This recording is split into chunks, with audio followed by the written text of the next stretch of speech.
Brandon Tatum is getting absolutely hammered by black comedians right now.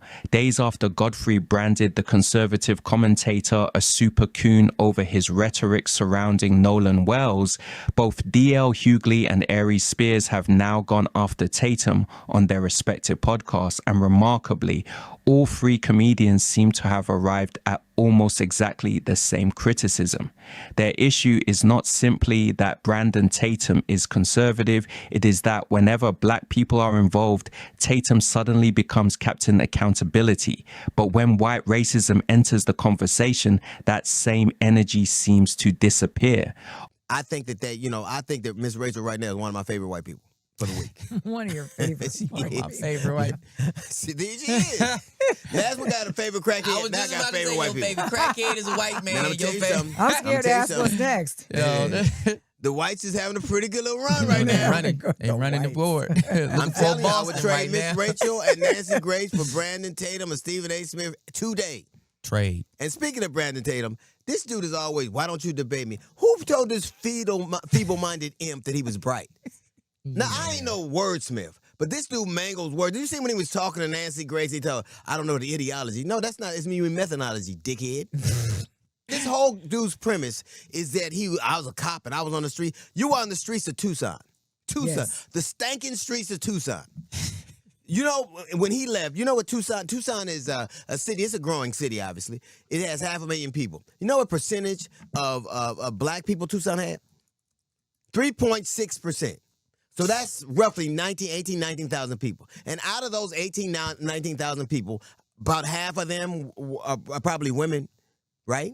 Right. Some of them are children and old people, right? So you might be down to 2,000 or 3,000 people. And those 2,000 or 3,000 people that you police gave you this insight, and now you know how to make police stops.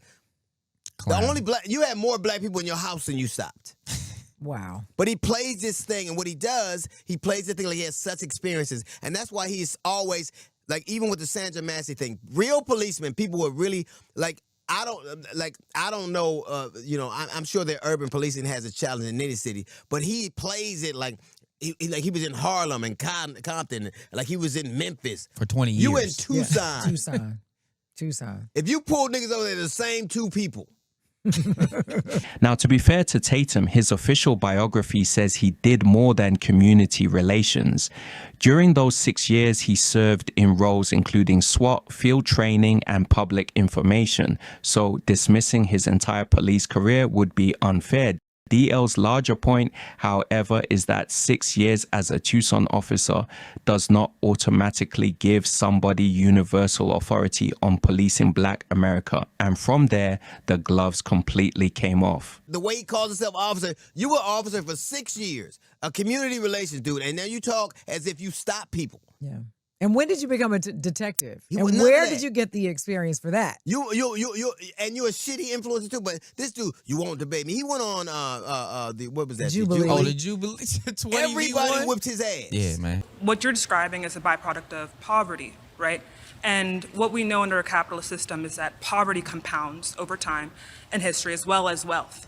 And what has happened systematically as well as systemically in this system is that Black people have been pushed away from wealth-creating mechanisms. This has happened for generations, even past slavery. Aries Spears made almost the exact same argument. On his podcast, Spears called Tatum the final boss of coons and accused him of stuttering, changing the subject, and moving the goalposts whenever conversations become historically specific. The black community knows when it comes to the king of the coons, I think between this nigga and John Paul King, this is the final boss. I've been going back and forth with this nigga for a minute. He calls himself Officer Tatum. Most black people don't even want to call him officer. They just call him Raging Batum Tatum, which I think really came from DL Hughley. He set out a post shitting on DL because DL posted something about him and his wife. Long story short, this nigga wears a super cape for white folks. And listen, let's not get it misconstrued. I'm all for holding the black community accountable. I think everybody should be held accountable, regardless of race. And if you know anything about this podcast, the history of this podcast, I've always held my own people accountable. But what I won't do is just make it seem like what he's doing, which is he only holds black people accountable. And one of my arguments with him, and he and I have gone back and forth in DMs and sent each other messages. I wish we could play some of those. I go, man, you never hold white people accountable. Everything you do is about black shame. Is some of it warranted? Absolutely. But nigga, play both sides. I don't know what it is about white pussy to make you forget who you are. But both comedians become considerably more serious when discussing Tatum's comments about black history. DL was particularly angered by Tatum's framing of the Tulsa Race Massacre as essentially a conflict where white people simply got the better of black people. The thing that was, out of all the things that he said that I found the most insulting, this is what he said about the Tulsa Race Riot. Are we on the same page of what happened in the Tulsa riots?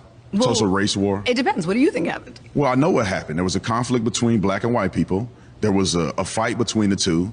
White people got the best of black people in Tulsa. Now, a lot of people, I remember Tom Hanks wrote an article, and he had never heard, and this was a couple of years ago, he'd never heard of the Tulsa Race Riot because it's something they won't publicize. It's something they don't talk about. But you know what galls the shit out of me? That the first time many people will hear about it is through that big coon's lips, lying lips. Right. You can't find anybody to give that account anywhere, but he can do it, and he lies with impunity. A debate isn't me making some lies up and you making some lies up. It is somebody saying what is true and what isn't. Correct. He lies for convenience, and they got into a fight, and then do you know that it was the first time in American history where citizens of this country were bombed from the sky. People got in airplanes and dropped explosives on black people. 300 black people died, and he acts as if it's a disagreement. There was almost the equivalent of $2 billion in damage. It was so destructive that they had mass graves all over the country, all over the city. It was so destructive that area will never come back again. And you play it as if nothing happened, and that's the thing about these kind of people. There is no lie they won't tell. It doesn't have to come from a book. It doesn't have to come from a professor. It doesn't have to come from an expert. He will, as long as it comes from a white man's lips, he believes it, and he will repeat it. Spears argues that Tatum's obsession with personal responsibility only appears to travel in one direction. Spears actually agrees that black people sometimes need to stop blaming everybody else and take responsibility for their own behavior. His question is, where is that same sermon when white people are responsible? This is the bullshit that is Officer Rajam Batum. When he goes, his main thing is always about, it ain't about race. Well, black people from the beginning of time, from our capture, throughout slavery, throughout segregation, has always been looked at as not human beings. Not even third, fourth class citizens. We were below animals. So it is about race. There's a superiority that has always existed that black people aren't seen. What's the number? Something fifth of human beings. We were always viewed as 3/5 of a human being. That isn't what. Still a little high, if you ask me. That isn't. You're conflating. You're moving a lot of things around to get to where you are. Well, hold up. I hate when you try to get cute technically. No, it's not. Here's my question. Bottom line: was slavery about race? Slavery, no. No. This is very important because slavery existed before. I'm going to add Andy to the stupid motherfucker. I'm going to add Andy to the stupid motherfuckers. No. Listen to what I'm about to say. Because slavery existed before the transatlantic slave trade. White folks having niggas in bondage, from whippings to lynchings to castrations to rape, murder, and torture. Was it about race? Yes, that is. Thank you. But you didn't say that. You asked me a specific thing. You know what the fuck I'm asking. No, you need to ask it the right. If you're going to make someone a stupid motherfucker, make sure that you're asking the question. So what part of him are you protecting? I'm not protecting him at all. But when you said slavery has been around before the transatlantic slave trade, which was what turned into this. So yes, but white people used to enslave other white people. Slavery initially was about having someone. It was proximity. I didn't say the word right. Proximity. Can someone give me that word, please? Proximity. Yeah, You're thank on you. your own with this one. No, that's the beginning of it.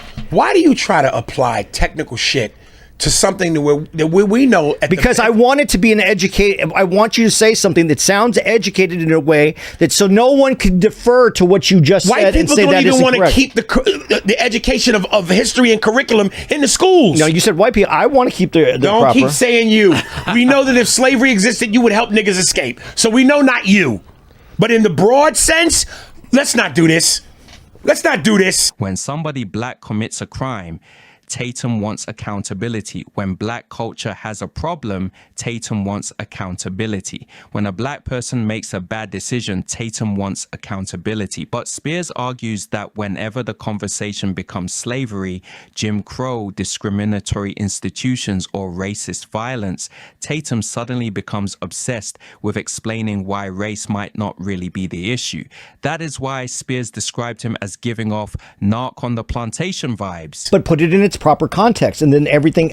That's why that man kept saying to him, chattel slavery, over and over. And that's where you lose Officer Tatum. That's where he lost this debate, because he didn't come with the knowledge to make that work. That's why I'm saying it to you. That's why it's important to put it in the right context. Because that's where Officer Tatum went off the rails and couldn't compete with those questions that were being asked to him. And that's why he avoided. So that's why I made sure that we put it in the proper context right now. There's nothing wrong with putting something in the proper context. All right. We can all agree that complaining about systemic racism is a little annoying. But he even went on to say systemic racism is not a real thing. It doesn't exist. So the redlining was bullshit? He's saying that it doesn't exist today. There's no way that you cannot say that systemic racism wasn't. Jim Crow laws would be part of systemic racism. There was a system in place that was racist. So we know it exists. Is it existing today is where Officer Tatum is at right now. That's what he's trying to say. DL accuses Tatum of antagonizing Wells's mother while attempting to prove that the young man's white friends were not responsible for his death. And there is an important distinction here. Tatum has every right to challenge people accusing those friends of murder without evidence. Innocent people should not have their lives destroyed simply because social media decided it knows what happened. But critics like DL and Godfrey believe Tatum has gone beyond defending due process and turned a grieving black mother into another opponent in his political content machine. That is where this starts looking ugly. Even Nick Fuentes, hardly somebody DL Hughley would normally cite approvingly, has attacked Tatum from the right. This dude is arguing for people on their word.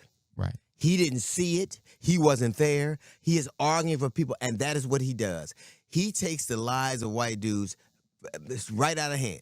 Well, I don't care if it's in a book. I don't care if it's an expert. I don't care if it's a committee. If a white man said it to this idiot, it's true. Right. But he doing such a bad job. Nick Fuentes was like, "Oh, nah, man, we don't need you out there doing our work." This is what Nick Fuentes said. Go up nigga 6'7" sent $20. Brandon Tatum got to be one of the biggest retards with his Israel stats. The guy had nothing to refute Myron. Myron hit him with fact after fact, and he had absolutely nothing other than a disagree, and that's not true. Spoiler, it was true. Dude sold out to Israel for 5 fans in a Snickers bar. Pretty sad. Stay safe, Nick. Thank you, man. Yeah, dude, he's a coon. That is a straight up coon. That's just what he is. He does it for free. He goes, I don't take money from Israel. I don't take money. Oh, you do it for free then? Wow. Wow. Good boy. Good boy. Wow. When you That's can't bad. coon enough for him. That's bad. Right. When a Mexican white supremacist calls you a coon, He's like, yo, we got no use for you. You out here making us look bad. You ain't even you white. can't coon enough.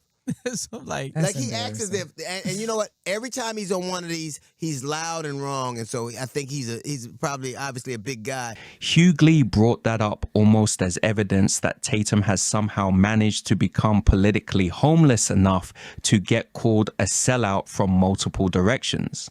And now Godfrey, DL Hughley, and Aries Spears are essentially making the same accusation. They do not believe Brandon Tatum is dangerous because he disagrees with black liberals. There are plenty of black conservatives who do that. Their argument is that Tatum appears to require black failure for his political character to work,